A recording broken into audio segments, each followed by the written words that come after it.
Hey everybody, good afternoon. Thank you so much for joining me today. Today is March 18th, Wednesday, and this is an afternoon live stream, which I don't usually do, but I'm so glad to be here. And if anyone can, when you join, if you could just give me a heads up if you can hear me okay, if I'm coming through clear, too loud, too soft, etc. So appreciate everybody, and if anyone's watching live or if anyone's watching the replay, just again, thank you so much for being a part of my life, my community. So good to be with you all. And in terms of what I want to do is I've been going through a series of live streams where we're talking through some aspects of my story. And I think it's interesting just talking through one by one, like what are the different parts that you think of when you think about your story? And there's different ways in which we could all take a different direction, and I feel like I'm taking it some directions that are, meaningful to me, that sort of help me to process what I'm going through, and yours will be obviously different. But I do hope that even if everything I share isn't necessarily relevant, I do hope that some of it is helpful to you. So let me see here. Just want to mention, I did see that Jeff Leacher, he is a new YouTube member. Jeff, if you're either watching live or you are able to see this on the replay, thank you so much for being a member. Really appreciate it. For anyone that does want to support me, the ways to support me are beneath this video. And I really appreciate, again, your willingness to partner with me to keep me doing this. It's a big deal. It's a lot of people are reaching out all the time saying this helps them. And so your willingness to help me is just, again, I can't say thank you enough. I appreciate so much for being part of my life and my community. So what we're going to do today is we're going to continue to work through some topics, and today's topic is going to be a little bit different. I was, and it's also sort of a parallel to the one that I did the other day, but I'm basically going to talk through some things from my past. You could say, well, some of these don't relate to deconversion, and that's true. I'm going to try to relate them to deconversion and to different parts of my, my journey out of Christianity and so forth. But hey, Resist Depression, thank you so much for joining us. Really appreciate you being here. One of the things that I did a long time ago, back in my other life, and feels like almost 2 or 3 lives ago, but I did write, I did have a website and a blog. We're talking so long ago, I can't even remember, but website and a blog where I would just share all kinds of things in my heart. And I wrote, and I've got some essays that I still think are pretty powerful. One I think is called Pursue the Beauty. One is called Gatekeepers of Eternal Beauty. Some of the ideas still hold some weight with me, even though I look at it from a different perspective religiously. But some of the essays that I would write over time began to grow as I would get feedback, and they'd say, why don't you think about this? Why don't you think about that? What about this topic? You covered some of it, but you really more just opened up a can of worms. There's more to it. And so some essays grew quite a bit. And I'm not going to go into that too much more because I want to focus on just one. But one of them grew into, hey, Accident Agnostic, great to see you. Thank you so much for being here. One of the essays that I had on my blog and website, a generation ago, one of them was about my search for a wife. And it was about my attempt to do a good job at being as articulate as I could about what I thought a Christian man should bring to the table, and what I thought a Christian woman should bring to the table, and how they can just bless each other's socks off for the rest of their lives, for as long as we both shall live. And when you're committed to the Lord and committed to saying, my marriage should not just be beautiful on a human level, but it should also reflect and mirror and copy the relationship of Christ with his church. And when you're committed to having a lot of children, having a quiver full, and it just, when you grow up in that is the most beautiful life ever. It really is. And in some ways I still, I admire some of that. I would love to have, 8, 10 kids. It's not in the cards by any stretch at this point, but, I've got 4 beautiful children, and for them, I'm extremely grateful. But going back to the blog turned into a book, or the particular essay on the blog and on the website, Looking for a Wife. So this was originally, 3 or 4 pages, and then it was eventually 20 pages, and then eventually it was this, which is about 75 pages. So what I'm going to do, I was going to read a bunch of it. I'm going to read just a little bit of it. I think instead of reading through it, because you could probably guess a lot of what's in it. I'm going to just use it as a launching pad, and then just maybe talk through some of the observations that I have about Christian courtship stuff. So anyway, for anyone that's, coming in, again, this is a little different. I acknowledge that, and I'm sorry. I hope it's not too boring for you. This is me. For anyone that's been my friend for a long time or followed me for a long time, you know that, I do like to share both people's stories through the interviews as well as my insights, but also sometimes just like to share my own heart, like what's going on inside my own heart. Hey, Amy, great to see her. Thank you so much for being here. And, thank you so much, Susanna, for being here. Appreciate it. Great to see you. So just for anyone just joining, we're just talking about one of my books that was based on a website and a blog I had years ago called Looking for a Wife, where I was talking through, what I thought a Christian man should be all about, what a Christian woman should be all about, what a beautiful Christian family should look like. This is not to espouse any of that. I'm not trying to bring it back. It is opening old wounds in a sense, but I think it's important to revisit our journey, where we've been.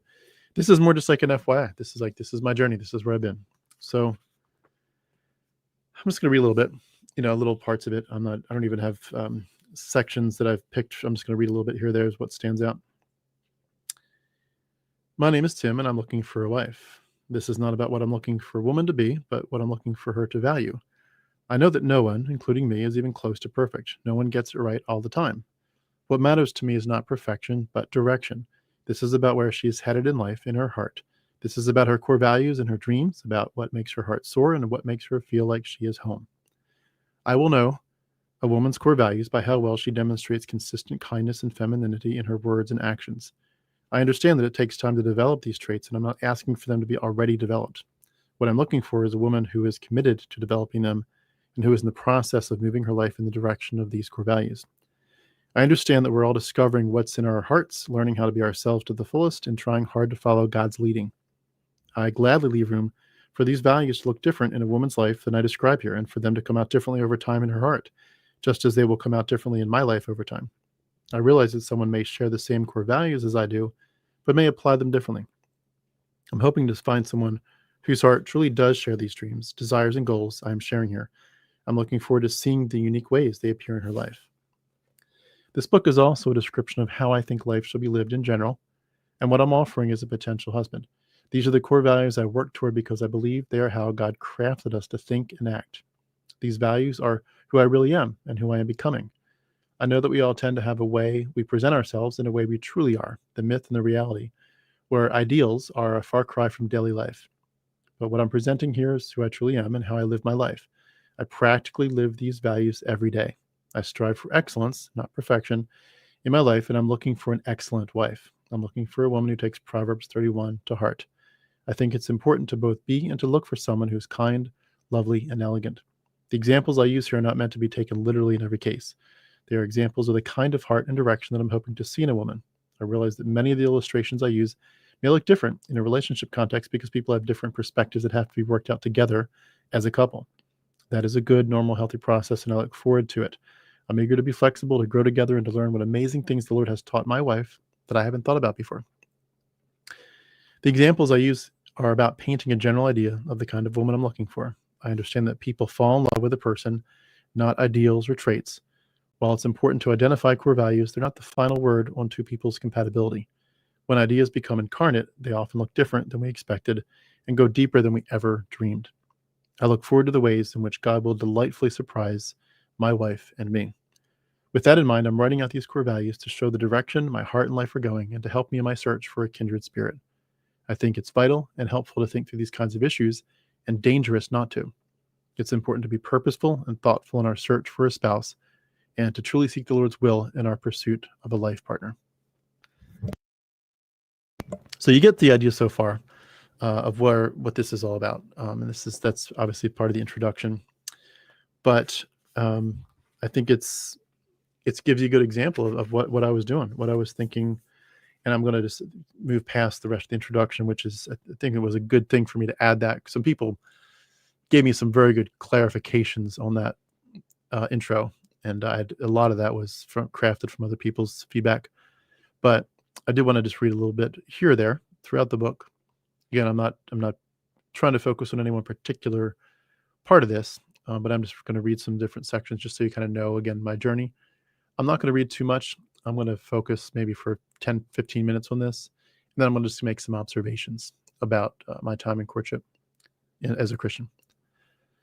So at the beginning part here, where the introduction is pretty much over, I'm searching for a woman who first and foremost belongs to Jesus, someone who is totally committed to Christ, someone who understands that she can love God only because he loved us first, someone who truly believes that her salvation is completely dependent on what Christ did on the cross, and that the grace to live a life pleasing to him comes only through his power. We are called to live extraordinary lives for Christ and because of Christ. I am looking for a woman who will partner with me in that quest. I'm looking for someone who has a truly biblical worldview and a solid understanding of the gospel and God's grace. When you are deeply in touch and in love with Christ, you can deeply love and be in tune with your mate because God's love is flowing through you. I'm looking for someone who is passionate about worshiping the God who created and saved us, enjoying the beauty of his creation, and responding back to him with love and gratitude. I'm looking for a woman who wants to be attentive to the Holy Spirit in her life, someone who sees walking with God as a lot like dancing, where we need to trust that we will feel his lead if we remain in his arms, looking to his face and staying attentive to how he is directing us. I'm looking for someone who would go together with me into the Lord's presence every night in prayer, someone who draws her strength from the Lord. So I look forward to a relationship that is focused entirely on God. I want us to help each other fall deeper in love with Christ. That is where it starts, right? I mean, that's what Christian marriage is all about, especially when you are on fire for the Lord, in love with the Lord, and when you intend to raise a family in the nurture and admonition of the Lord, as they say. I go on to talk about, the ideas of, how we need to be others-centered and humble, not focused on ourselves. Someone who truly cherishes life. For example, I'm looking for someone who will cherish me because she cherishes life. She does not take me or our existence for granted. She knows that life ends unexpectedly sometimes, and we should therefore treat every day as a precious gift. I will see you as a gift from the Lord, and our love is my stewardship and privilege. I will not take it lightly or let it be degraded, because human love is transcendent, a symbol of God's love for us, and I will delight in you, appreciate you, and honor you. You will be precious to me because you are God's daughter, because you are his gift to me, and because your life is beautiful. Talk about optimism a lot. Talk about art and music and the importance of that in my life. Singing. Someone who elegance is a big deal, and I would say that elegance, that isn't necessarily a Christian thing. That's just something that I added because that transcends my time in and out of Christianity. But elegance is a big deal for me.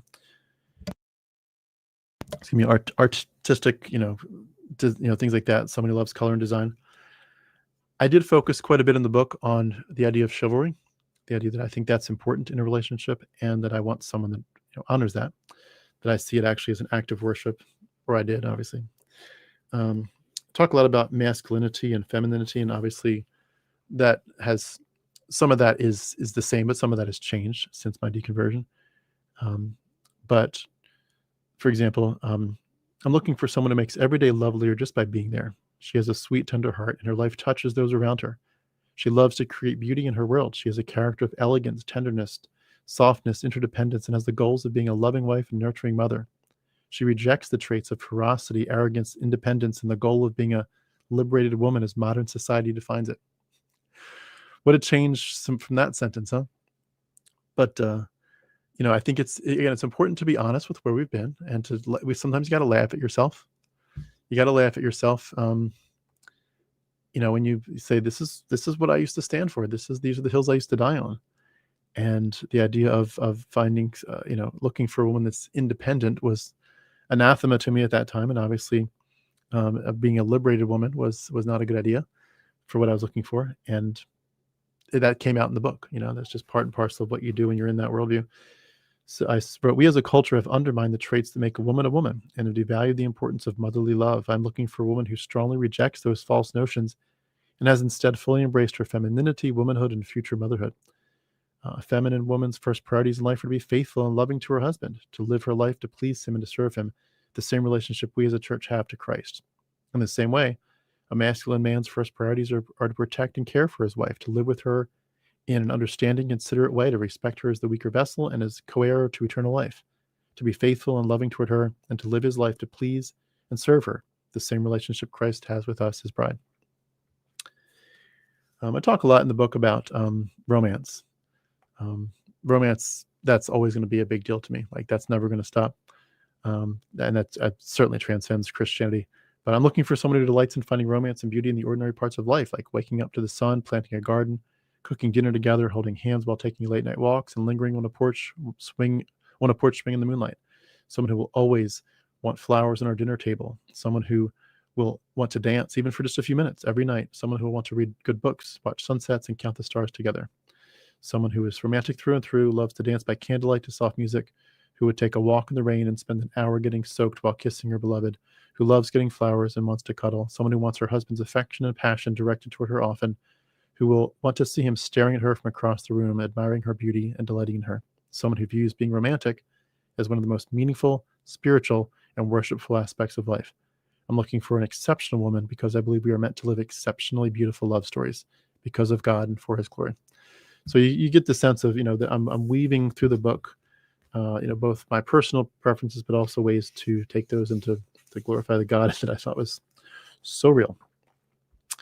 I talk a lot about creativity and a sense of humor. Talk about just what it means to treat each other right in a relationship. And again, some of those things transcend Christianity. Talk a lot about being childlike and silly, the importance of that. Talk a lot about being totally committed and someone who can look at tough times and hurt and not turn bitter, but simply to remain faithful and graceful. Someone who has a strong vision for married life. Someone who believes love is a choice, not a feeling. And, someone who's able to receive love. Some people, and that transcends Christianity. Some people have a tough time receiving love. And to say I'm looking for someone who is able to receive it. In the book, I talk about the idea of being healthy. For example, I understand and believe that both people need to enter marriage as whole and healthy as possible. Marriage is not meant to make us whole. I do not mean that people need to be free of a past or of wounds. We all have things that have hurt us and left scars, but we can't ultimately look to the other people to heal us or make us happy with ourselves and with life. We have to take those cares to the Lord alone. To ask others to be for us what only Jesus can be is to place an unhealthy and unrealistic burden on them. I'm sure that if both people are kind and loving, the marriage will be a place where both feel completed, but I'm not seeking to be made whole by anyone other than Christ. I believe that we must find our self-confidence in our identity in Christ, not in our spouse. Having said that, I also think that Christ often helps us become whole and provides for our needs through others, especially those who are closest to us. Our loved ones help us blossom into the fullness of the men and women we are meant to be. So it's right to long for intimacy, and it's beautiful to enjoy a safe relationship that brings healing. But these desires must take second place to the desire to know God's presence, to dance the intimate dance of love and safety with him before we dance it with anyone else. I recognize our tendency as humans to look to each other to fill the places in our hearts that only God can fill. And I know that if we put those expectations on our loved ones, we will be disappointed. I understand that we have to be filled by Christ so that we can give ourselves and love with all our hearts without unfair expectations. I'm looking for a wife who also recognizes that and does not expect me to be the answer to her problems or to fill the place in her heart that only God can fill. I long to consistently minister grace to her, but while I will do it feebly, God will always do it perfectly. So I go on to explain a lot more about that for a while. Talk a lot about sharing, talking openly. Talk a lot about being a best friend. Best friend, I'm going to read a little bit of this. And again, for anyone that's just joining us, what I'm doing is not reading through the whole thing. I'm reading through pieces as they pop out to me here live. But just kind of giving an example. And I think it's important to not necessarily beat ourselves up for all the things we used to say and do as Christians. You do have to forgive yourself. And it's okay to put it out there in public and say, this is who I used to be. And I would say so much of this so differently now, obviously. But I'm looking for a best friend for life. I'm looking for a woman who is trustworthy, someone with whom I could share my heart and know that she will always care. I'm looking for someone who will share her heart with me too. I look forward to cultivating a love that is real and a relationship that is secure. I'm looking for tenderness and delicate affection that is 1 in a million, so that we can live out a beautiful story that is a testimony to those around us. I go on to talk about how that often comes out being a best friend in terms of being supportive with each other and weaving in kindness and respect. Talk a lot about safety and forgiveness. For example, safety in a relationship requires both people to be humble and meek enough to forgive and extend grace. It requires people to understand pain, not gloss over it in their own lives or others, and respond with compassion. It requires people who admit that life isn't always easy, but who have matured and found the source of true joy, our certainty that God sees everything, cares immensely, has a plan, and is working in our lives. I'm looking for someone who can honestly say she knows what it feels like to say and mean with all of her heart that sometimes the Christian life can be reduced to the cry, "So hold me, Jesus, because I'm shaken like a leaf," which I believe is from the Phil Keaggy. I might be wrong on that. And who clings to God through it all because she knows that He is the powerful King and her loving Father. So I talked a lot about that for a while. Safety is a big deal. I talk a lot about just being a dreamer, being able to just say these are beautiful dreams, and that you shouldn't treat them lightly. You shouldn't downplay them. You shouldn't feel like they're too much. These dreams are our hopes, and then we should cling to them with pride. Talk a lot about forgiveness weaves through all over. But for example, my goal is to find a woman who will slowly hand to me her heart, unreservedly, and it's all in all its glory and stain, and who will allow me to hold out to her mine, unreservedly and in all its glory and stain, each of us respecting, forgiving, loving, and devotedly caring for the other. I delight in that dream, where such an exchange will be one of the dominant overshadowing commitments we make to each other. I'm offering and looking for security and stability. So that goes, sort of weaves through, it's hard to do anything that's Christianese without weaving in grace and forgiveness messages at some point. I talk about what it looks like to restore a relationship when, somebody's frustrated or disappointed the other person. Excuse me. I talk a lot in the book about the idea of not trying to change each other too much. I think it's important. To still do that even as a non-believer, but I think it's important to not come into it saying I'm going to fix you. So for example, I'm not. Let me start over. If there is ever any part of our marriage about which we need to ask for help from another or get a resource to guide us, I will gladly do so. I'm not too proud to ask for help. I'm looking for a woman who would do the same. I'm not talking about trying to change. I'm not talking about trying to change each other. I'm talking about two people who are already giving all that they have to make each other's lives delightful, being willing to change and bettering themselves on an ongoing basis so that they together become something they could never be by themselves. Humility is essential in marriage, and when I'm wrong, I'll admit it. I'm looking for someone who can do the same. Life is a continual refinement process, and I want a marriage where both people joyfully embrace that dynamic. I view marriage as two sinners struggling and forgiving together, learning about God's grace together. So it's very important that both people would be dedicated to not getting stuck in relational or personal ruts, especially bad habits that make life difficult for the other person. I will be thinking to myself, is there anything I can do or change to make her life easier or more fulfilling? And I'm looking for that same mentality in a wife. I will look for ways to make her home an ever sweeter place for you. So again, I'm going to comment on some of these. I'm just kind of giving a context for what this book was about. And again, I know some of this is triggering. I'm not trying to trigger anybody. But I talk about what it means to fight, when there's true fights, graciously, what it means to be a person of goodwill in a marriage. Talk about the importance of passive-aggressive behavior not being part of the equation. I talk about, of course, again, commitment sort of weaves through it repeatedly. I talk a lot about spiritual leadership. I'm not going to go into that because I think that's probably, number one, we've heard so much about it, but number two, it's so triggering. But spiritual leadership was a big deal to me at that point. The idea that we need to take the roles that God has given to us and truly live as He has ordained. And looking, of course, first to Jesus as the leader and the head of our home, but then also doing things His way within the home. Talk about how leadership should be loving and respectful, not chauvinistic, and no one being a doormat. What true submission looks like, as opposed to being, treated poorly. I talk about complementarianism quite a bit, and that for anyone that doesn't know what I'm talking about, there's the the people that sometimes argue a little bit, I would say way too much, in the Christian world, and it's sort of like, come on, aren't you past this by now? But who want to argue about whether or not there's like how much equality, what does submission look like? Is the woman's role just to be complementarian to her husband in a Christian home, or is it, is it different than that? And so I talk a lot about just what that looks like in terms of Christ's relationship to God, how he honors and obeys the Father, but is still equal.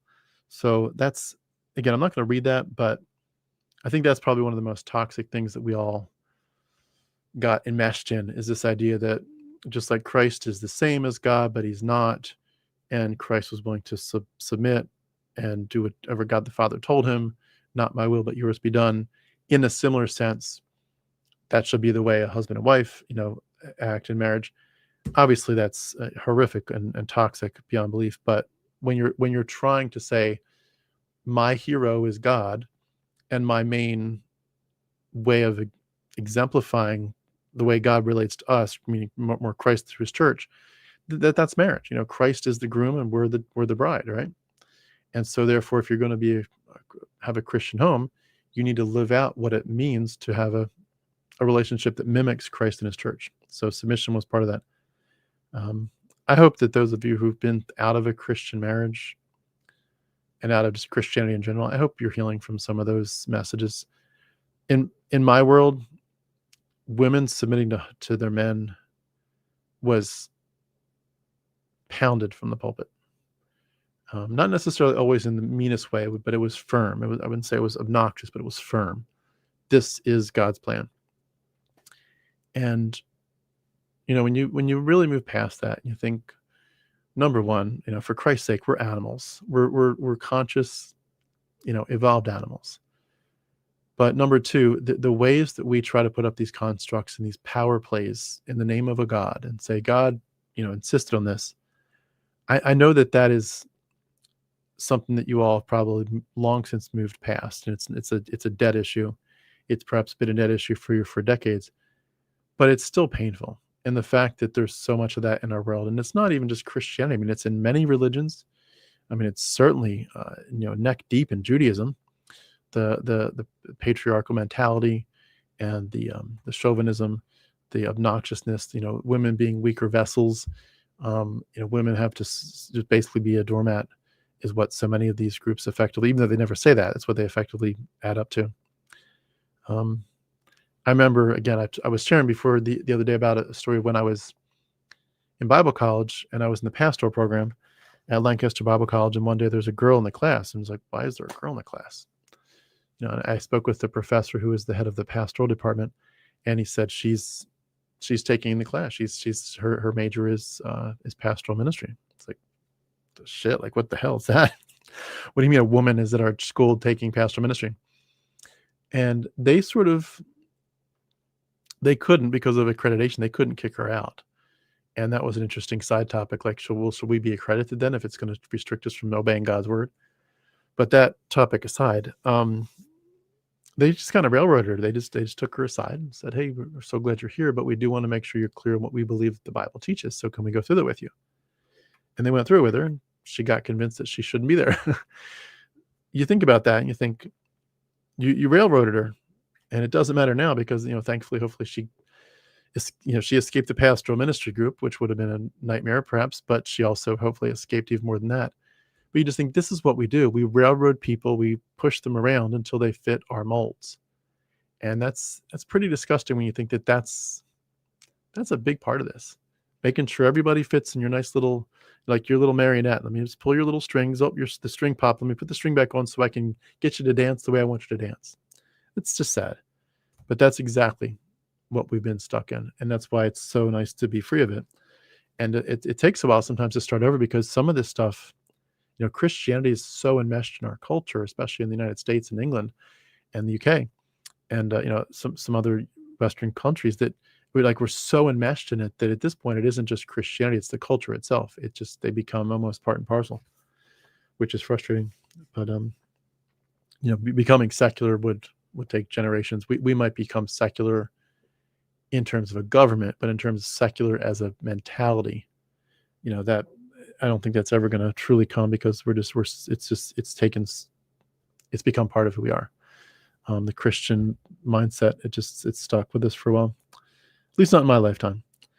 So I go on to talk about dedication, extreme dedication, putting each other in front of each other. I talk about being an adventurer, the joy of traveling together and just wanting life to be an adventure. I talk about the idea of our mutual marital submission to each other. Talk about how we hear our concerns for each other, and that we were just basically look at each other's concerns as our top priority. I talk a lot about gender role confusion, which you probably would have guessed is in the book like this. Gender role confusion from a Christian's perspective. Obviously, I'm looking at it from a very different lens now, but I'm going to take a quick second and just go through a few quick. I see some comments popped in that I didn't look at earlier. Noelle's in the house. Great to see you. As a fellow published author of a Christian book. Yep. Noelle did this. Been there, done that. I marvel at your courage to look back at what you once believed and are still able to share it and glean the good. Yeah, thank you so much. Yeah, hopefully glean some good. At least, maybe the periods at the end of each sentence is about all I can get. But I was mortified when I reread mine after deconverting. Yeah, it's funny. I have an old website of mine, and it's been long since gone. But I can go see it on archive.org, and it's weird to see my old website. Amazing how awesome this all sounds on paper. It's a beautiful idealism, but reality will quickly show you it has other plans, especially when a contrived God is a third party. Yeah, Amy, that was a great way to put it. I love that. Yeah, it's crazy. The cord of three strands is not easily broken, but the third strand is based on fantasy and make believe in mythology. Yeah, it's nuts. It makes sense now how Christians think of a marriage as godly or not godly, not merely a contract between two individuals.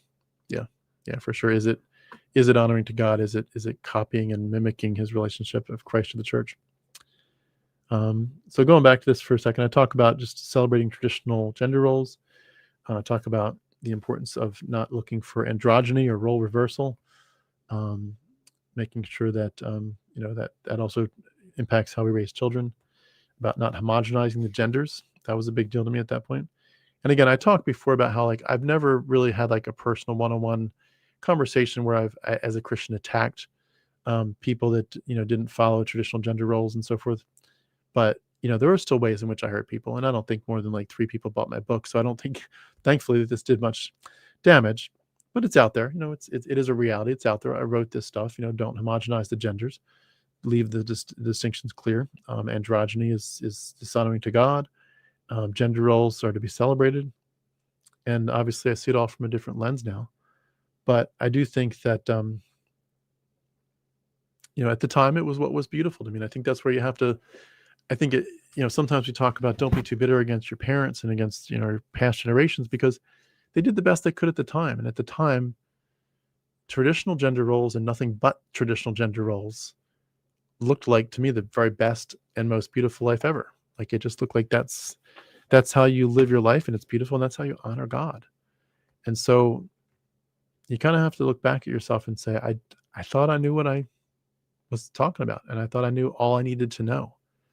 And I didn't. I needed to know some more things. But so anyway, talk again about being a best friend of my wife, but also a student of hers, someone to trying to really have a devotion to her. I'll read this little section here. I believe in becoming a best friend to and student of my wife, and I'm looking for someone who shares the same deep desire. I want to live in a way that if my wife were asked about my listening skills, she would say that I listen well. I want us to continually deepen our knowledge of, praise for, and appreciation of each other. I want to take time to study my wife, her dreams, desires, fears, and doubts, and then meet her where she is with love. I'm looking for someone who intends to make her, let's see here. I'm reading that wrong.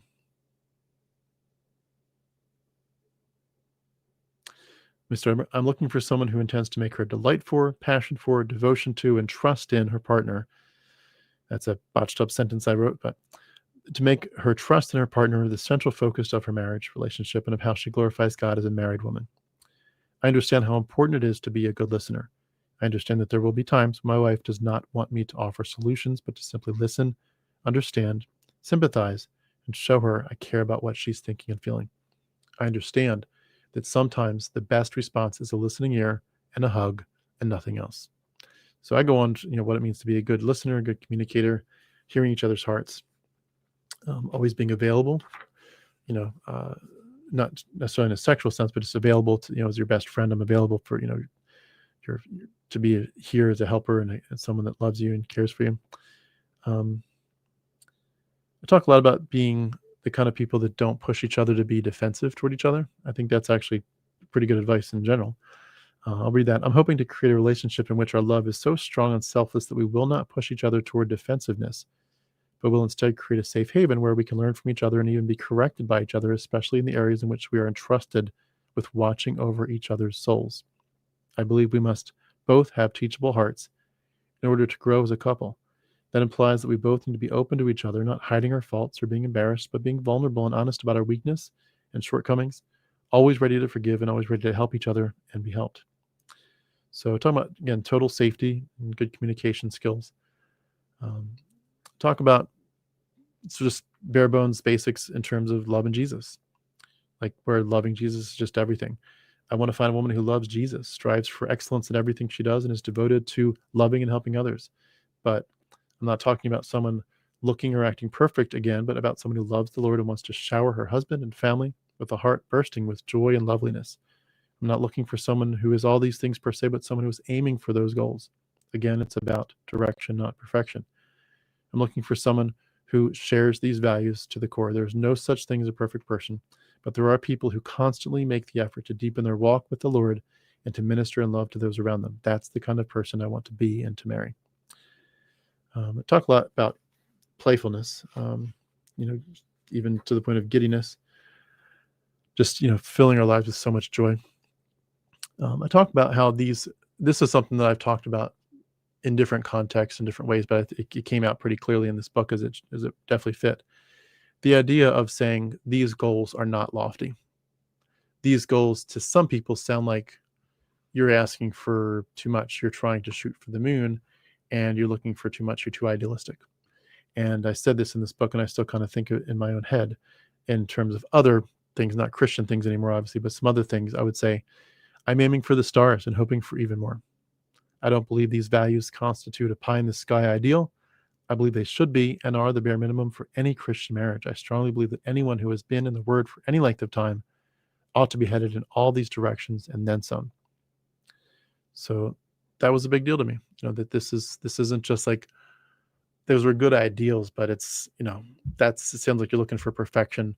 I was looking to weed out anybody that said this sounds like it's too intense or too much. I was looking for someone who said, that's easy peasy, lemon squeeze. Like that's who I've been since, whatever. That's my heart. Like that's everything. That's who I am, blindfolded with my hands tied behind my back. I am that person.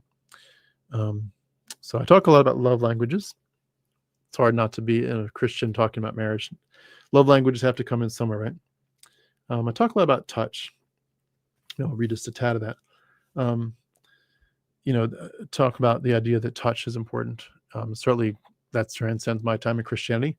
But I think it's important. And I think that's still a big deal. Like, you wouldn't, as a secular person, want to get married or be in a committed relationship where there was a mismatch in your affection. Doesn't mean that everyone has to be the same way, but you do want to be matched. You don't want to be,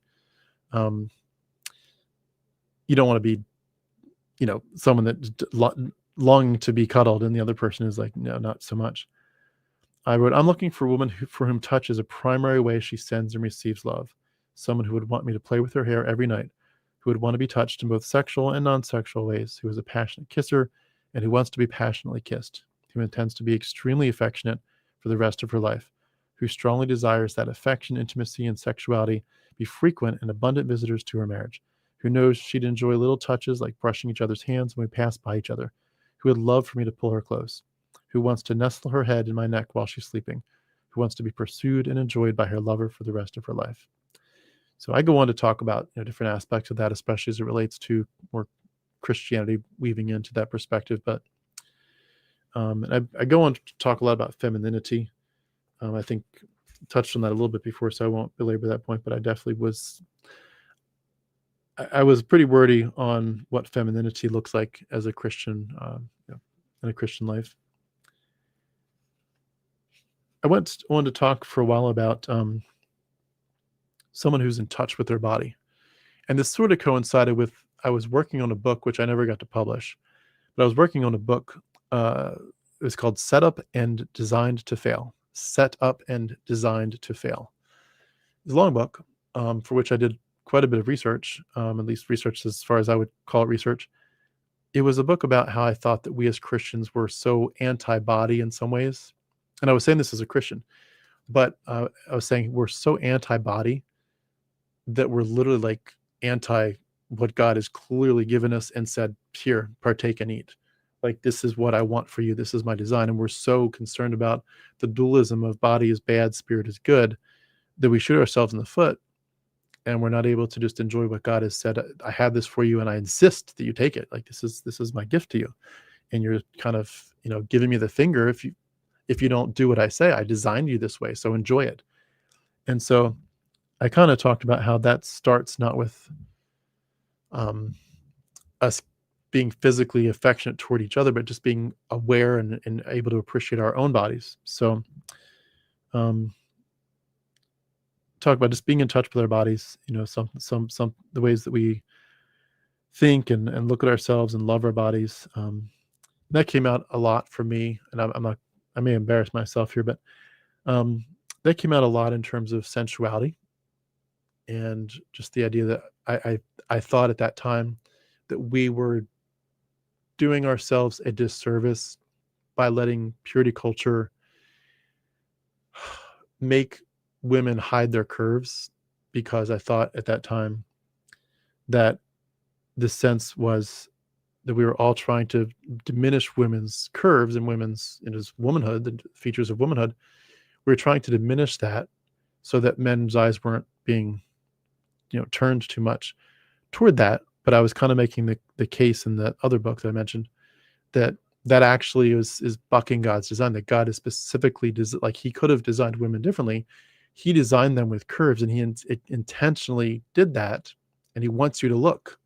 He wants you to look. He wants you to be focused on it. And I argued in the book, you would not want a world full of men who looked at women and looked at their wives and said, your body really doesn't turn me on, doesn't do anything for me. You wouldn't want all these men as your husbands who would say, I could kind of take your body or leave it. You want men who say, holy smokes, you're gorgeous. And that's what I was arguing basically. And I kind of do it in a smaller way here, but I talk about how, that's important for a woman on her side to be, wearing flattering, sensual things to invite her husband, So I talk a lot about little things in life. The idea, where we sometimes say it is the little things. It is the little things that add up.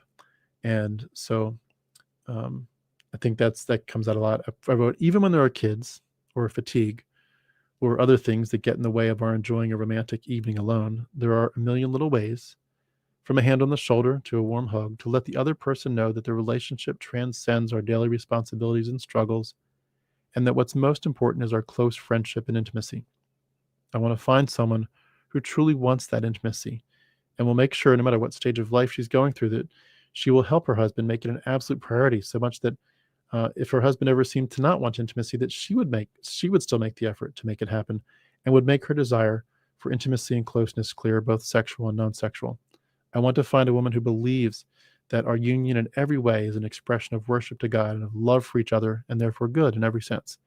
I want a woman who loves to be pursued and who will pursue me in return. Talk a lot about the importance of sexuality, being a way that we grow close, but also protect each other, of course. I talk a lot about the idea of, again, expanding on the idea that these ideals are not too much. This is not idealism. This is actually the bare minimum. And I talk about that in different ways. And one of the things that came up in my life before I was at that age of looking for a wife was I heard the sense from several people that there were some men who had gotten married, who had gotten frustrated that the women that they had married had basically not really cared too much to pursue them anymore after they got married. And so I sort of talk a lot about the idea that just like in a dating relationship, you need to win each other's hearts, that should never really stop. You should still want to win each other's hearts, even as married people. You should not be like, oh, no, I've got you now. So I've got the ring on my finger, so I'm good. I don't have to do anything. That should not be the way we ever see it. We should see every minute as a privilege and an honor, and we should make each other proud to say, I'm so proud that I'm lucky that I got you, as opposed to someone else. So I think that was a big deal to me, and in many ways it still is. Let's see here.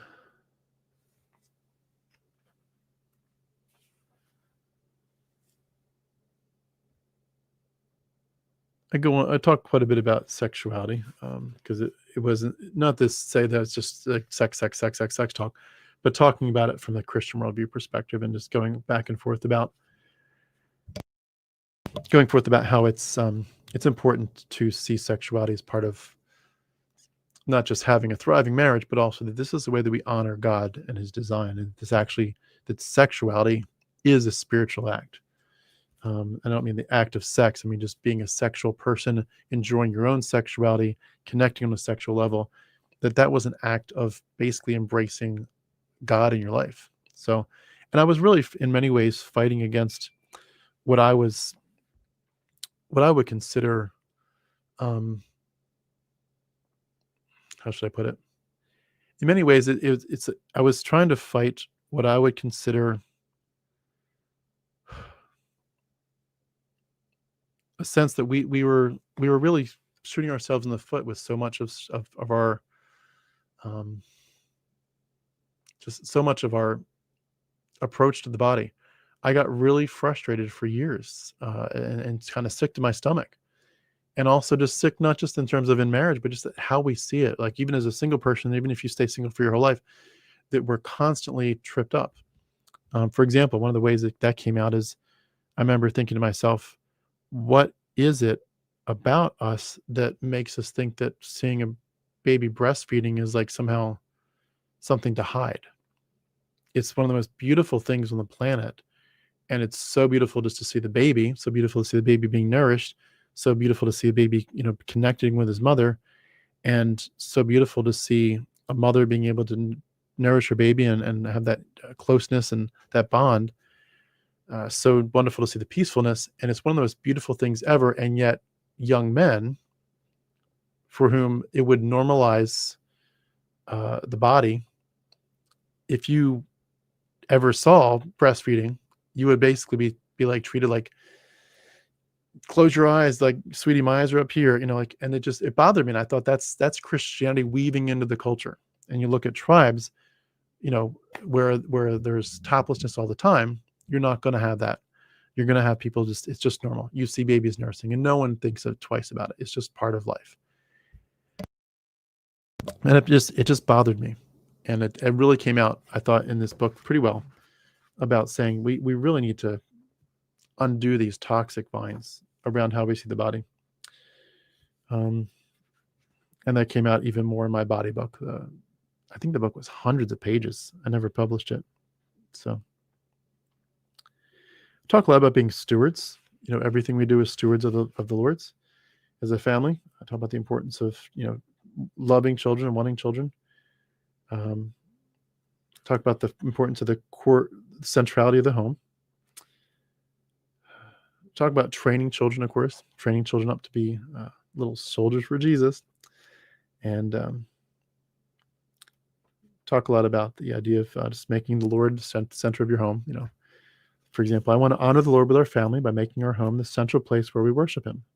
First in marriage and then with children, I would strive to make our home the absolute top priority for God's glory. On a daily basis, I would want our family to pray together, starting with when it's just the two of us. I would want us to spend time each night holding hands and presenting our hearts to the Father as one. I want to have a strong spiritual life together where we make reading, praying together a priority. I want to worship the Lord together as a couple and a family. Family should focus around marriage, not around the kids. The best thing we can do for our kids is to have a strong marriage relationship. So I want to be affectionate, taking your hand and inviting you to dance, and caressing your hand as we sit with the kids at the table after dinner, or stroking your hair as we watch a movie together as a family. I would love to have our kids see us working on projects together. If you're hanging up laundry, I'd want to come help you. If you see me cutting grass outside, you could bring me a glass of lemonade. I will tell you how much I appreciate the little ways you reach into my heart, so that when the kids are looking, they will know how men and women are supposed to support and care for each other. So I go on, for a few more paragraphs talking about that, but that was a big deal to me. I'm going to just wrap up here in a second with the book part of this, and I want to make some observations. It's a lot about parenting and so forth. A lot about prioritizing church as a family, and just kind of going back and reflecting. I think I'll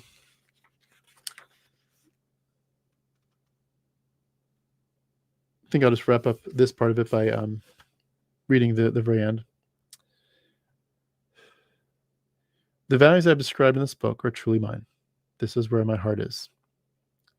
Actually, let me start back a little bit further. I know that some people might read this book and feel intimidated or consider themselves unable to measure up, when in fact they might just be second-guessing themselves. We all tend to be critical of ourselves, and we are often our worst judges. This book and my search aren't about someone living up to a standard or an ideal. I'm simply explaining the general direction of my heart and what I'm looking for in a woman. I'm looking for someone who truly is this person in her heart. I do not want someone who thinks it might be possible to be or become this kind of woman, but one who would find it impossible not to be. I'm looking for a specifically shaped heart that will match mine, and I'm willing to wait until I find it. I'm looking for someone who truly shares these core values. I'm not looking for someone who wants to fit into a mold, or who would be willing to pursue these ideals for my sake. I'm not looking for someone who would be willing to take them on as a project because they sound nice to her. I'm looking for someone who already shares these core values and has been headed in these directions for many years. These core values are real in my life, and I'm looking forward to meeting a woman whose life exemplifies them as well. Distance is not an issue. I would cross the ocean to find the woman who shares these values. The values I have described in this book are truly mine. This is where my heart is. These are my dreams through and through. I live these values every day. I am not and will not be coerced into society's weak, immature, and degrading values and perspectives. I am willing to live a radical life for Christ, for my wife and family, and for our own integrity. I believe in exalting the love we are capable of and the beauty we are privileged to share because of Christ who lives in us. These core values should be natural and easy to those of us who are saved and living by grace, even though they sound extreme or idealistic to the world. If you're looking for a spouse too, then I wish you the best in your search. I pray often for not only myself, but also for a lot of single friends, both that we will be patient in the process, and yet that God would bring true love to us soon. God says that it is not good for a man to be alone, and he designed most people to strongly pursue marriage and to thoroughly enjoy it, which I intend to do someday as well, Lord willing. I'm eager to share my heart with my wife, to express affection, and to create a beautiful masterpiece of love to God's glory and our delight. I truly believe that dreams come true and that love can blossom and stay strong. I'm looking for someone who can read all this and say that's what she's been looking forward to. Someone who is completely comfortable, confident, and encouraged by finding a man who stands for what I do and is involved in what I am, who finds that what she has read here resonates very strongly with her heart. To me, the only way a relationship will seem right is if these core values are shared by both of us. When I dream these dreams, I feel God's pleasure. I sense him smiling on these desires like a sculptor or painter saying proudly, I created that. My heart's desire is to give glory to God. If a relationship with a life partner would increase that glory to him, then full speed ahead, and to God be the glory. So that is how I finish. And again, there's a lot that I didn't read, a ton I didn't read compared to the poetry book. But I just wanted to sort of move towards a few comments about courtship and Christianity in general. I'm going to read a few comments here that you all put, and then I'll go back to my thoughts on courtship. Let's see here.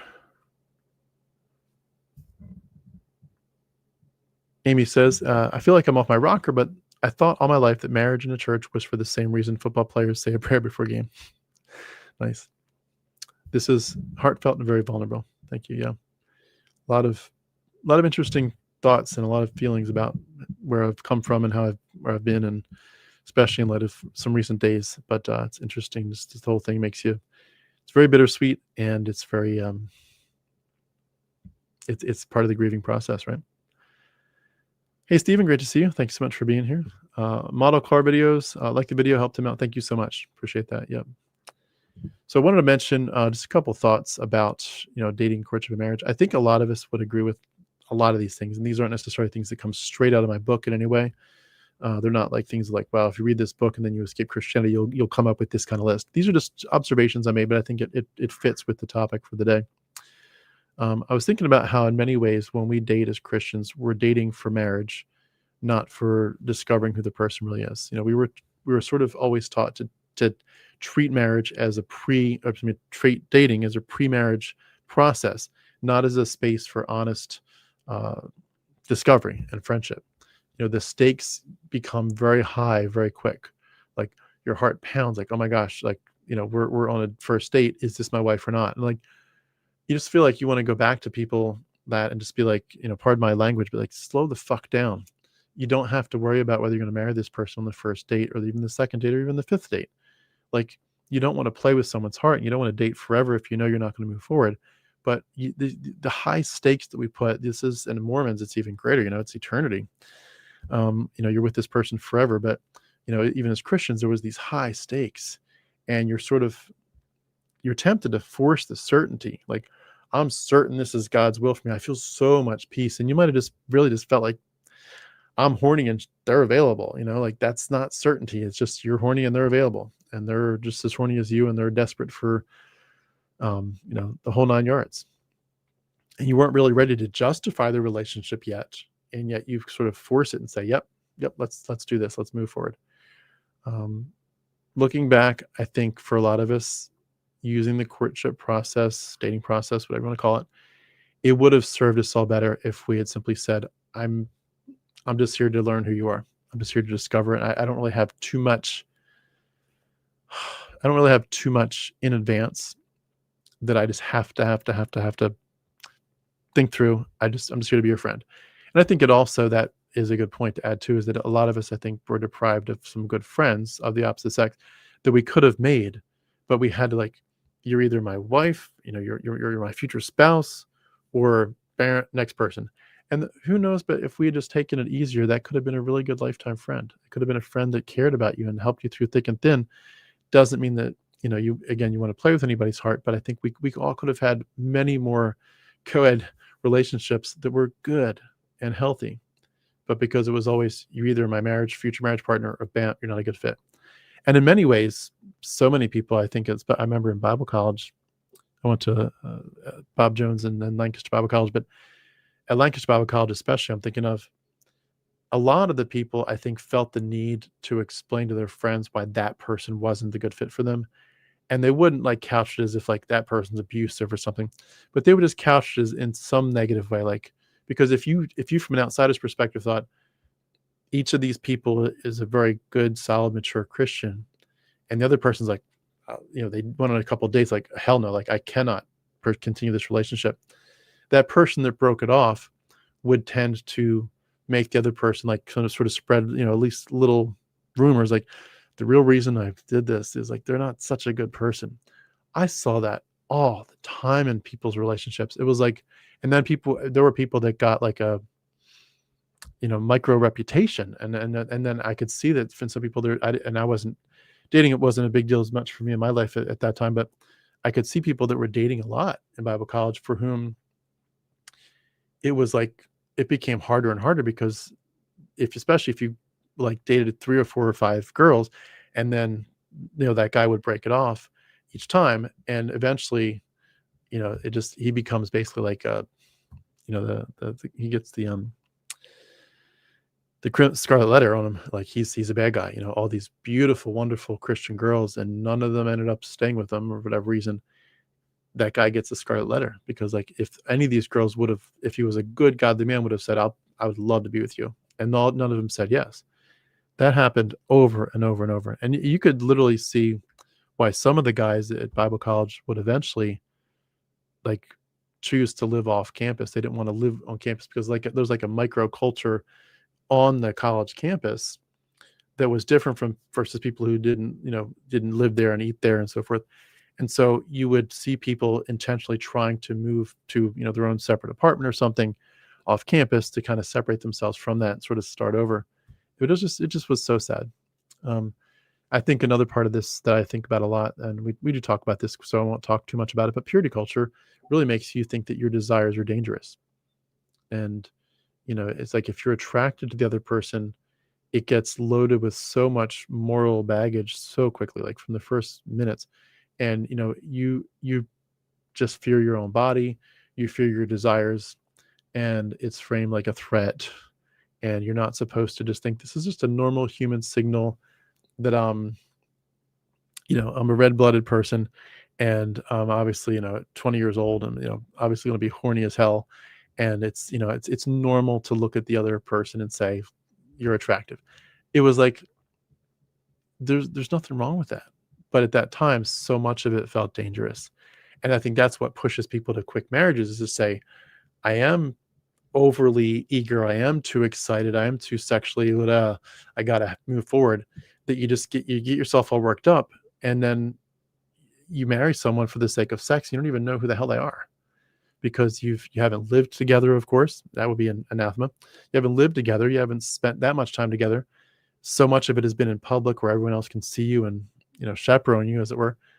And you just that's why so many marriages, I think, Christian marriages fail, is that people don't really know who the other person is. And if they had, you just think, if you had just spent more time together, you would have naturally said this isn't a good fit.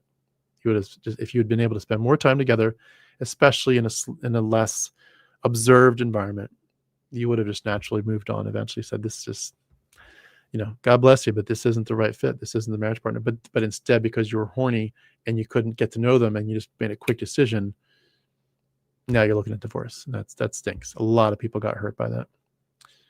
I think spiritual compatibility really overshadowed actual compatibility, if I can put it that way.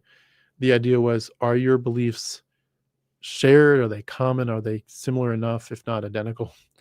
I remember when I was at Bob Jones University, my one of my dorm mates, this guy from Norway named Sean, he told me once, he's like, straight up, I have one qualification and only one for a really good, like a marriage partner. I'm looking for a woman who will be good with me in my ministry as a missionary and a pastor. And I said, well, yeah, no, I get that. You want that, but like, you also want to be really attracted to her physically. Like he said, I don't care. And I wouldn't want that to be a distraction, because I want the main issue to be, she has to be a good pastor's wife and a good missionary's wife. And I was thinking to myself, and I said it to him probably in some way then, and I still think it now. Don't you think it's going to be a little bit just like disappointing to her at some point if that ever comes out of your mouth and it's like in public, or she hears it, where you basically said to her, I'm not in this because I'm attracted to you. I'm in this because we're good coworkers together. You'd make a good backup partner for me as a pastor. That's, the idea of, I love being with you, and you're so goddamn beautiful. I can't take it. It hurts to look at you. You're so amazing. You're just drop dead gorgeous, and man, oh man, you get my blood pumping. I can't stop thinking about you. You're amazing. Not every minute of every relationship should feel like that. You shouldn't feel like every minute's like, gosh, if I don't feel like, having sex or being intimate or being passionate every minute, that somehow it's not right. I'm not saying that, but there should at some level be some part of you that says, oh my God, I'm sexually aroused by this person and I want them. I really want them. And he was basically saying, no, that is actually a detriment to your search for a good wife. You want to push that completely aside and do not make a single decision based on sexual desire or sexual attraction. It's all about your compatibility for ministry and loving Jesus together. was like the proof that the relationship was solid. If you can go to church together, devotions and pray together, especially do ministry together or something, that you could completely in that context ignore your emotional mismatch and even your poor communication or in your lack of chemistry, because you're spiritually, compatible. You're compatible in your ministry. Your shared theology was, and your passion for changing the world for Christ was it. And I think there's probably a lot of people that live marriages like that. I think there's a lot of people who truly live because and stay married, where they truly don't really care about each other, and they never have. They've never been like, this is my best friend in the whole world. Like, damn, I love being with them. I can't stand to be away from them for too long. My heart aches. They're the other half of my heart. That there's people that are so different from that, where there's like, we came together because, whether it's religion or shared family background. I was just interviewing last night in a live stream, a gentleman who is from the Chabad Lubavitch community, and he's escaped now. But that dynamic. And by the way, I recommend that too. That was a very good time with Zalman Newfield. But there are people that when I look at documentaries about that group, that a lot of them truly marry as strangers. And their goal is, we need to have as many children so that our community is just growing. It's like the quiverful movement in the context of sexuality being severely diminished in its importance. But, at the same time, having children is important. So we kind of just get married and, begrudgingly have sex as often as we need to keep producing children, so that by the time you've been married for 10 years, you've got 8.5 kids. It's like, that's the goal. You're getting married for a specific goal, as opposed to getting married because you just love each other and you're best friends. That sucks. A lot of people are in dead marriages because of that mentality. I think sometimes, Christian relationships can really confuse intensity with intimacy, where you feel the emotional electricity very quickly. There's prayers, there's tears, there's vulnerability, there's repression, of course, a lot of repression, and it creates this huge emotional charge. And you're praying, God, please show me my wife, and all of a sudden they're, oh my goodness, and she said yes, she'll go on a date with me. You're charged up. You got so much voltage going through you, and the intensity can happen very quickly, especially if there is an initial fatal attraction. If there is an attention, or someone grabs each other's attention, and or you grab each other's attention physically, and then you're like, but also spiritually, you're like, together. You go so deep so quick, and it's way too fast, and yet you feel like this is the way to do it, because you feel like God's in it. And if you delay too far, you're going to be tempted. So let's do this the right way. It's better to marry than to burn. And the charge, the electric charge that you're feeling, is so deep, but the actual relationship isn't. The charge is overwhelming, but the relationship is, an inch deep. It sets you up for divorce or a very unhappy marriage. In many ways, what you're doing in those contexts is trying as well to look really godly. And so much of our Christian time, we were performing. It was a performance. I want to be holy, but I want you all to think of me as holy. I'm worshiping. You see my hand, right? You see my hand. I'm sincere. You see my prayer. You see, I put money in the offering plate. Okay, you didn't see it. Let me do it again. Make sure you see it. I'm being spiritual. And in many ways, in our dating time, I think that's what sometimes happens. You're not just dating. You're trying so hard to look spiritual or godly. And you're monitoring every word and every feeling and every desire and every action and behavior through this spiritual lens. And it really makes authenticity so much harder. And, it makes your self-consciousness much stronger. You just feel like everyone's looking at me, and if no one else is, at least God is. God, you're looking right. You see me. You see what I'm trying to do the right thing here. There's very little room in that context for you to just be yourself, for you to let the other person be yourself, and just to let the relationship and friendship naturally grow or not grow. A lot of godliness in dating is image management. You're managing your image as a good Christian. For a lot of us, I think there's way too many voices, other voices that invade the relationship. You've got, of course, yourself. You've got all the pastors you've listened to over the years. You've got perhaps books you've read by pastors and theologians that are in your head, all these people kind of speaking to you, as it were.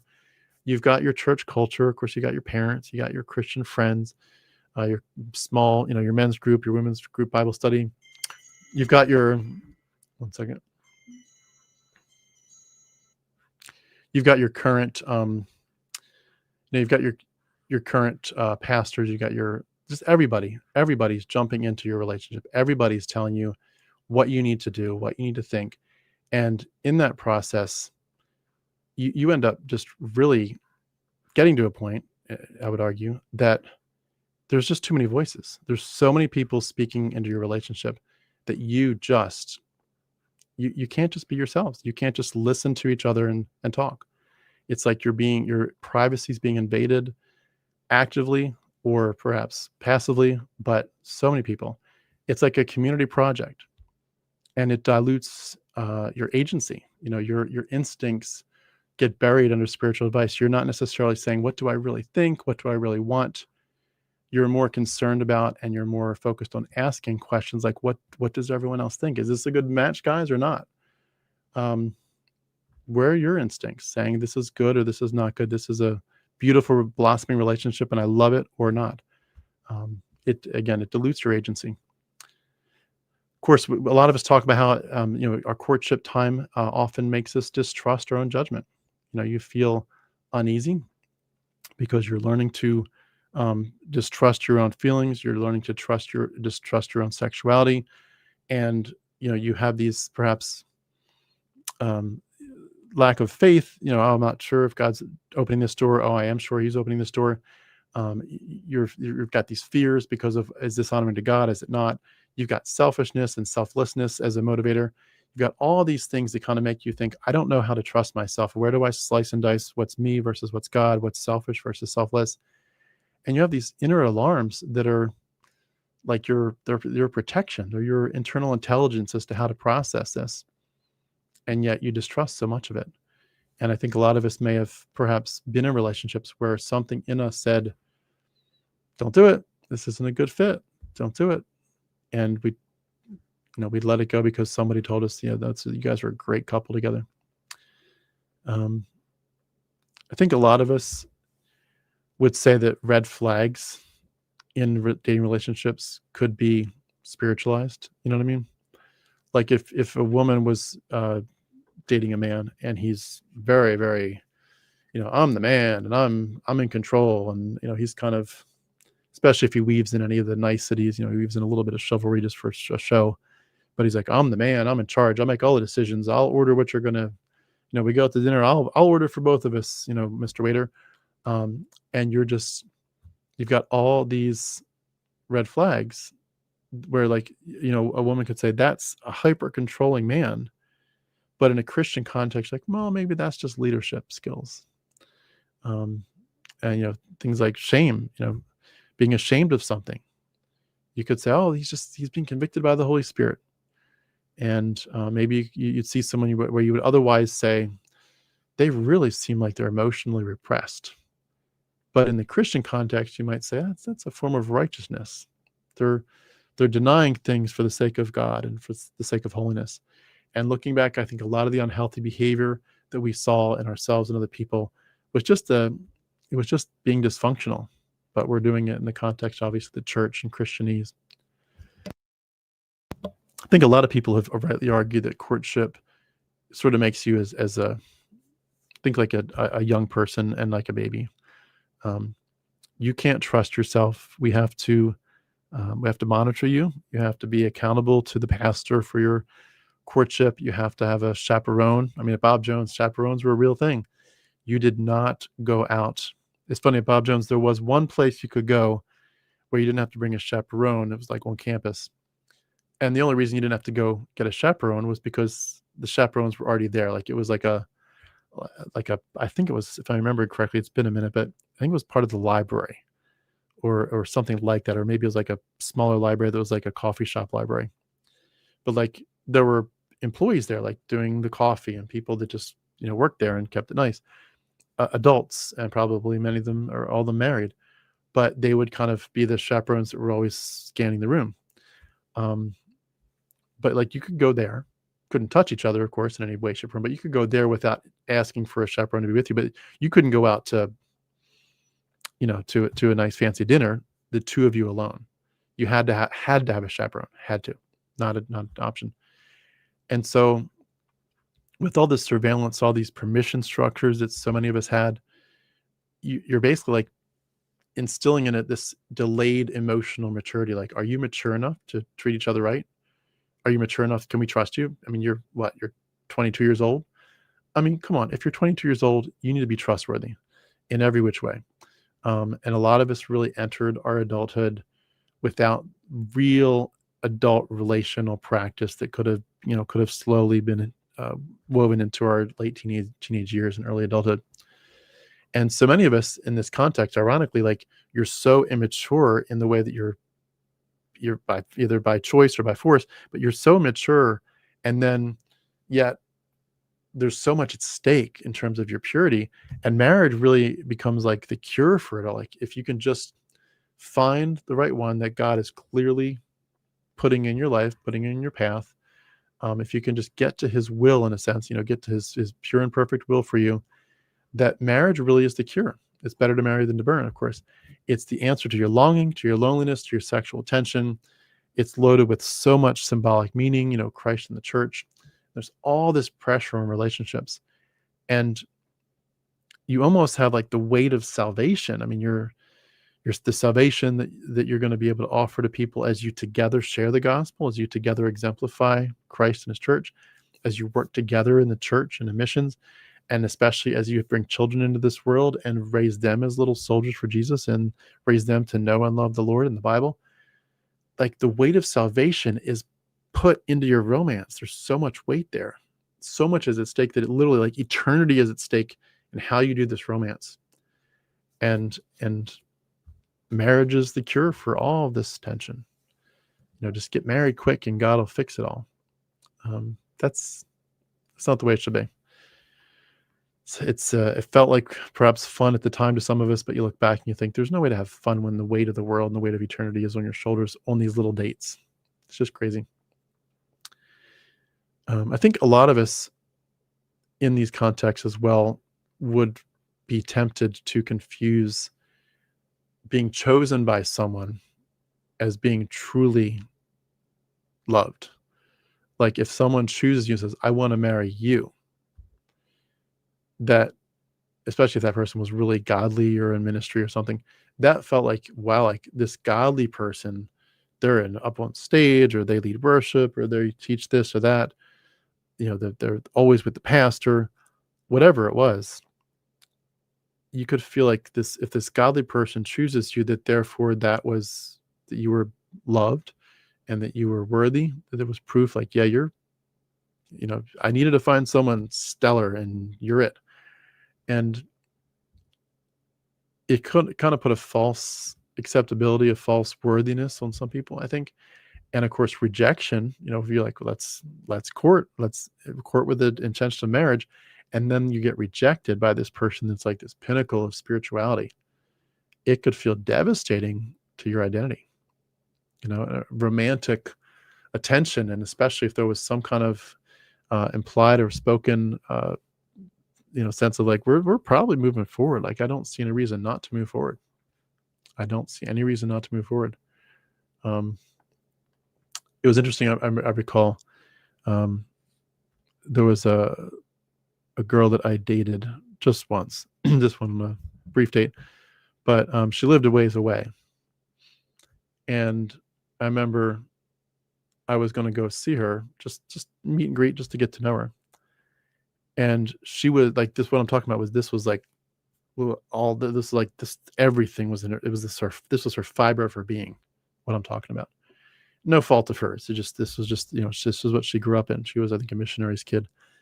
But she forwarded to me, before I even went to see her, she forwarded to me an email she had sent to her aunts and uncles and cousins and everybody in that area saying, I think God is in this, and I think marriage bells are, won't be too far.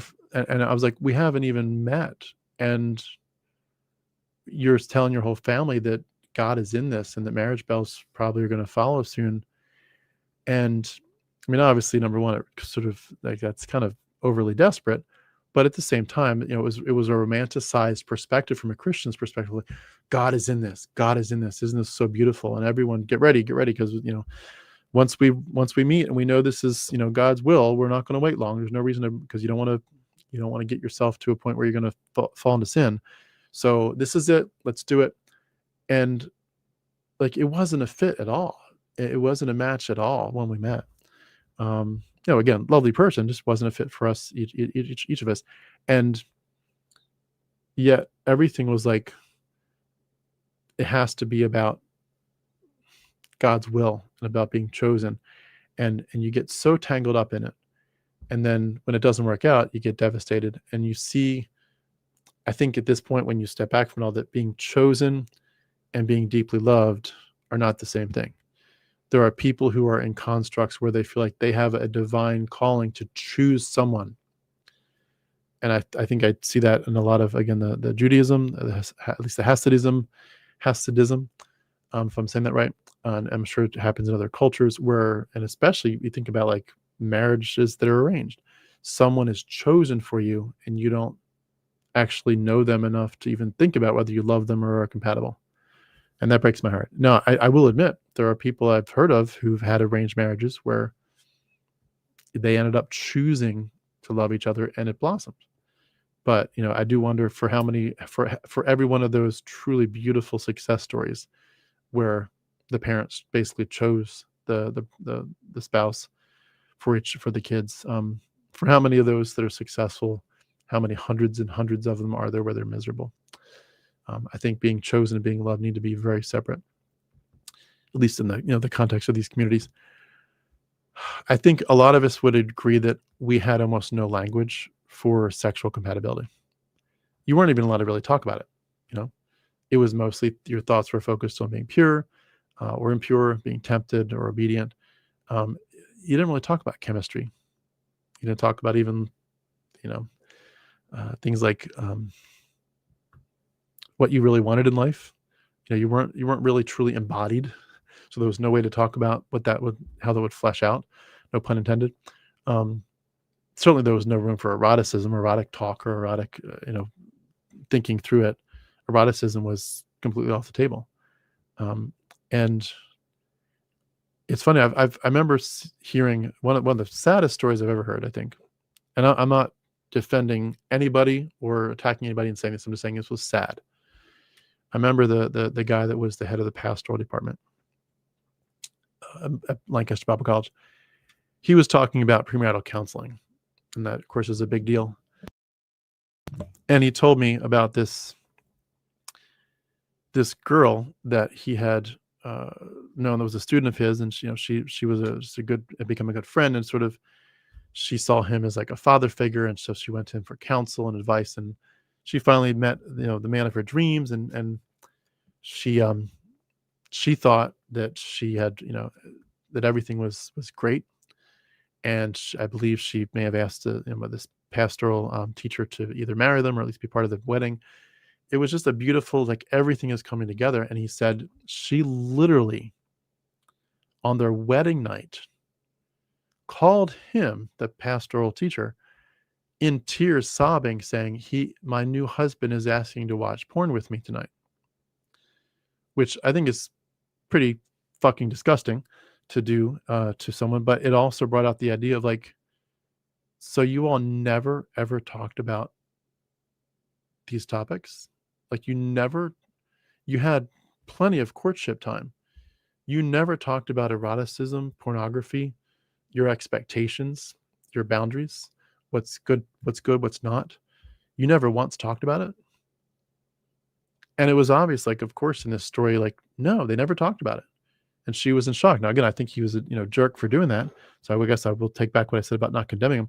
That's pretty horrific. to spring that on somebody on your wedding night. But, in general, there's just no language for sexual compatibility. There's no room for talking about these things. You feel icky to talk about them because that's what you do after marriage. It's like the I Kiss Dating Goodbye perspective. Kissing is for marriage. Eroticism is for marriage, including talking about it, because you talk about it too much, you're going to get yourself aroused. So leave the talking about it until you can do something about it. And I think the language that we use and the ability to bring things out into the open, especially if you're getting closer to a long-term relationship, you have to have that clarity. You have to have those conversations. So I think shame in these relationships made everybody feel very foggy. Whenever you went too far, did something wrong, people would hide, they would minimize, they would perform, they would, oh, I'm so sorry, or whatever. They would, some people would act like it was a big deal and I'm sorry. Other people would be like, they just keep shifting the line and it's okay now because we're almost married. And the whole relationship could feel like it was just unclear as to where all the lines were. It's just very foggy. And the shame makes honesty harder. It makes your self-awareness blurrier in a sense. And I think the fog is part of the system. It's not like it's individual failures, although it could be at times. So I think fogginess is part of the system. The shame makes you think to yourself, I don't know anymore. Are we a good fit or not? Because we were a good fit. We're both Christians who believe the same thing. We want to give our lives to Christ, but we also went further than we meant to. And, we both did it. So does that mean we both are basically just like fleshly, selfish people that don't really care about God? Well, if we've come together in this relationship to basically admit we're just fleshly, selfish, and we don't care about God, then God's not in the center of this relationship. So it must not be a good fit.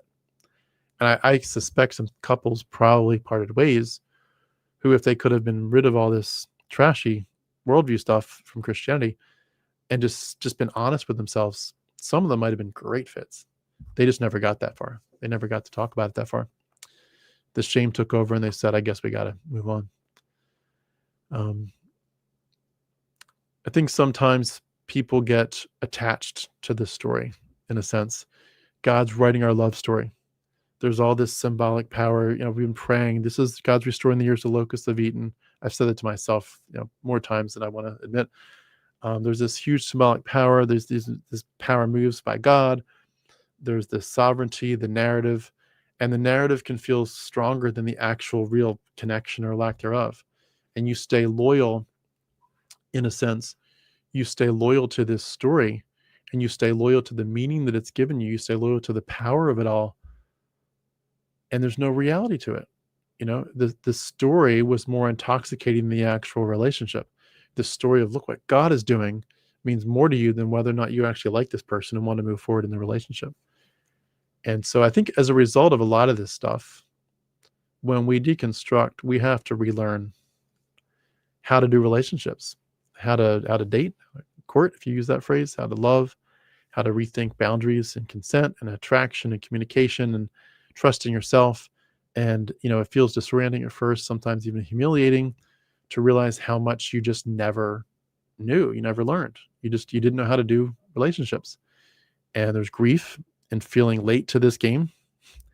And come on, really? You're learning this stuff that you maybe should have learned at age 16. Now you're learning it at age 40. But for a lot of us, it was our all in all.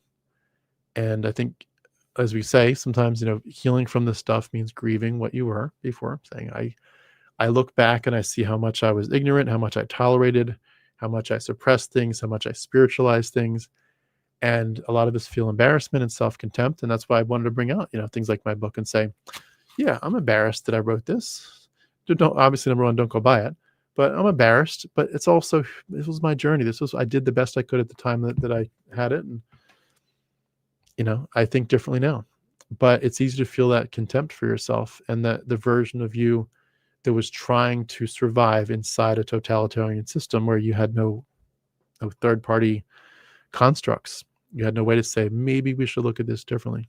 It wasn't even like a choice of we could do it this way or we could do it that way. You didn't know that way existed. It was we could do it this way or still this way.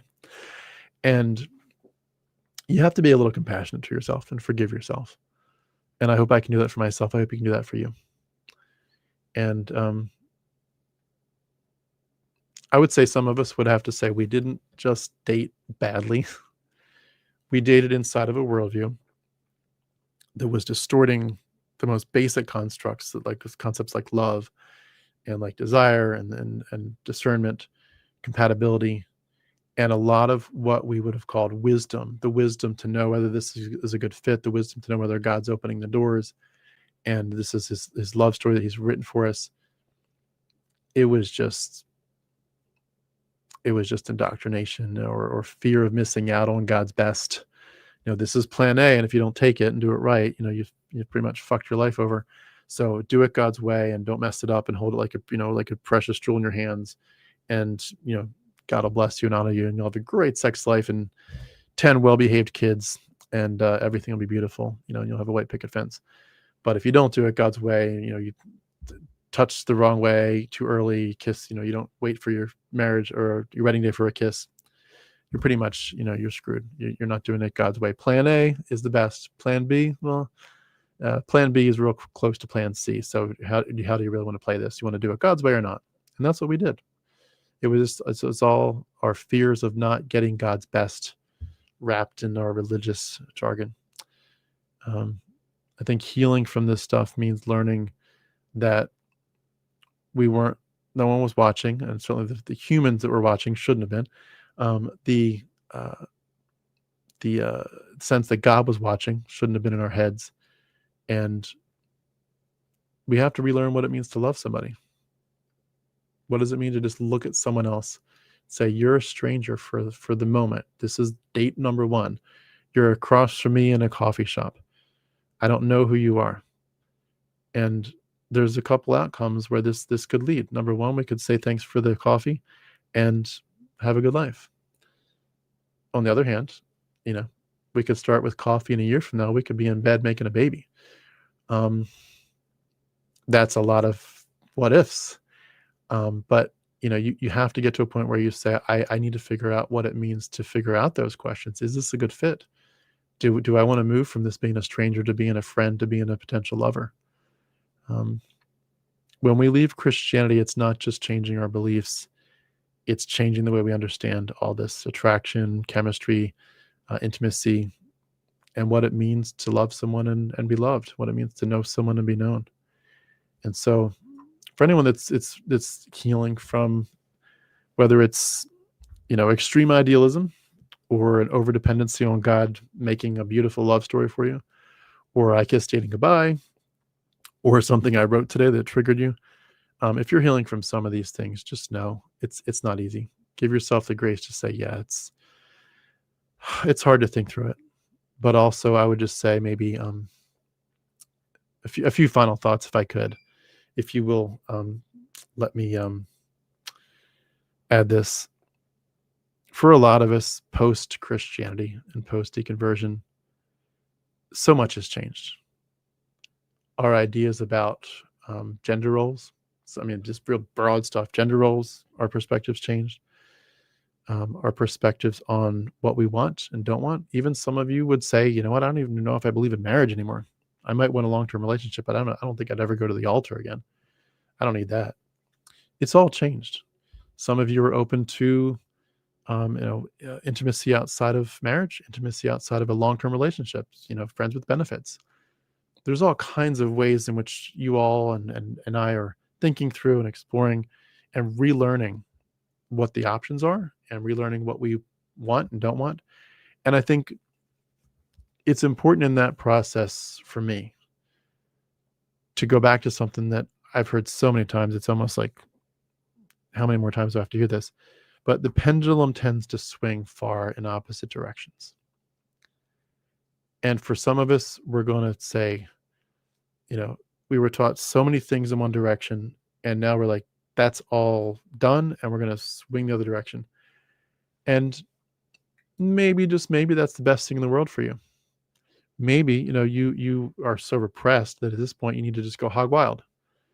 But I think there's an argument to be made that some people who are going from repression to being free forget making wise choices. And I'm not necessarily talking about things like protection or anything like that. I'm just talking about just any kind of wise choice. Be careful that your freedom can become a new cage. Your cage is something that said you don't really dominate, you don't really control your actions. I control them. Well, you're now escaping that prison and you have freedom, but the freedom is sort of forcing you to say, I must regain. I missed out on so much. I missed out on so much stuff. Even in space, because I missed out on so much intimacy I could have had, physical intimacy, if I didn't have these crazy purity culture rules. But that freedom can be itself a new cage where you're like, I've got to catch up. No, you don't have to catch up. I think sometimes we need to tell ourselves to calm it down and say, what you need to do is know yourself and get really comfortable with figuring out who you are, where you've been, and where you want to go from here in the calmest, most controlled way possible, where you really get your autonomy back. You don't want your body to control your autonomy. You want your brain and your rationality to control your body. You want to make sure that you are thinking through this in the wisest way possible. The other thing I would just say, and take everything I say with a grain of salt, of course, but that's what this is about, is me kind of just chatting about different topics in my life. I would say that for a lot of us, we've been through the ringer, whether because your deconversion did something to your marriage or something else. A lot of you have some pain in your hearts from things that have happened relationship-wise, and it may have nothing to do with religion or the lack thereof. It may have just been the way the cookie crumbled, and it could even be as simple as a spouse that passed away. But some of you have been through a lot, and I just want to sort of wish you. We used to, at the end of church, we used to do the benedictions. The Lord bless you and keep you. I just want to wish you all, my benediction. I wish you all the true beauty of life. I wish you all certainly the physical beauty of life, certainly the physical eroticism that's possible. But I wish you more the beauty and the rapturousness and the sensuality of a life well lived, where you take back yourself and you take back your mind and your worldview and your power, and you love yourself. And there's a beauty. There's a beauty in saying, to me at least, there's a beauty in saying I can't really fix so much in my life, and I'm just going to make. I'm just going to make some beauty in the midst of the ugliness. But there's also something in saying I'm going to pursue trying to do at least one thing's under my control, and that is my mind, my thoughts, my heart. And I'm going to do my best, my absolute utmost, to take back my life, so that if I'm ever in a spot where I can enter a relationship, and I know some of you are in relationships, but if you're not, and you're thinking what is in my future, that you can look at that and say, if and when that comes, I want to be so goddamn healed from all this pain that I'm not entering a relationship saying, I need you all to be the pleasure that's like a sedative, that's like a opiate. I don't need someone to mask my pain. I don't need someone to fix me, and I don't need someone to undo all the damage. I want to go into the next relationship, yes, knowing that it will at times be a place of healing for me from the past. But I want to go into the next relationship as healed as possible already beforehand, so that I can come in and simply say, I'm just here to love you. I'm here to love you. Sexually and friendship-wise, in every which way, I'm here to love you. And for the person to hopefully say the same thing, I'm not here to get what I can from you. I'm here to love you. And to say, you know what? Maybe, just maybe, the love story is not over yet. Not because God's still writing it, but maybe, just maybe, there's still a love story in your life. It's going to be a lot later than some of us thought, but maybe, just maybe, there's a love story there. And the best preparation for it, if you haven't already found it, and those of you that found it, cool, amazing, keep at it. But for those of you that are looking and waiting, and many of us are, just to say to yourself, you've been so jaded, and you've been so disillusioned for so long. And there's so many tears that are spent late in the night, in the dark, when you're going to sleep. And it just hurts so much. I can't tell you it's going to get better. I can't tell you there's a true beauty that's coming your way. None of us know. But, I think it's worth it to, the phrase I used to use a lot when I was like 20 was pursue the beauty, pursue the beauty, pursue the beauty. And have a scope for the imagination to think that maybe, just maybe, it's beautiful. And you know what? If you never get it and you spend the rest of your days not getting the love and affection you wanted, give it away as much as you can. Give it to the people in your life, your family, your friends, to your pets. Love as liberally as you can. And I don't think any of us will ever go wrong for that. But I wish you well on your journey with healing from some of the stuff. Some of the stuff is very painful. And I would say I'm very, very, very deep in the throes of healing from so much of it. But I wish you all the best with it. I'm going to take a break. I'm going to come back. I was going to come back at 6. I'm going to come back at 7 p.m. So I know some of you in different time zones won't be able to come back. So I wish you a good night. But for anyone that wants to come back and is free, feel free to jump in, at least see if it's of interest to you. I do appreciate all of you. You're part of my life. You're part of my community. You're my friends. And I'm so glad to break bread and drink wine with you here tonight. So I'll be back at 7 p.m., not 6 p.m. Eastern. And again, great evening to those of you where it's in the UK or whatever. But I love you all. Thanks for your kindness to me and to my family. And I'll talk soon. Thanks again.